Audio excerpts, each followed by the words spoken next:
二，資產細節有端倪。根據該查封房產地址，北京朝陽區別墅以及上海陸家嘴公寓。狗仔隊翻查內地明星物業登記，發現黃曉明名下確實係有相關資產，加上黃曉明早年被爆擁有價值3億嘅私人飛機，同爆料中嘅抵押私人飛機情節吻合。不過有持反對意見嘅網民質疑，曉明邊算超一線，頂籠叫一線尾。第三，錢莊操作方面，有金融從業者指出，報告提到嘅1.7億港幣係經錢莊兌換，事主好可能係內地藝人，因為港澳台嘅明星本身有外匯渠道，唔使冒風險走黑市。再加上某神秘男星嘅內地經紀公司出過聲明承認個人財務出現問題。接落嚟，我哋整理出網民5大嫌疑名單，並且逐個分析。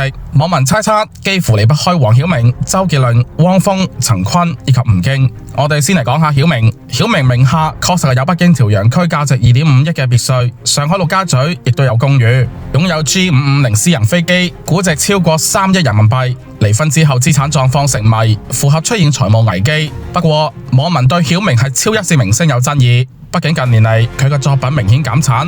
黃曉明網傳身家估值超過55億人民幣，而10億流動資金對於佢嚟講應該都係比較難攞到出嚟。不過曉明嘅 fans 認為曉明哥從來都唔中意去澳門娛樂場消遣。第二，周杰倫。杰倫符合超一線明星標籤，早喺2024年已經有類似嘅傳聞，今次可能係屬於後續發展。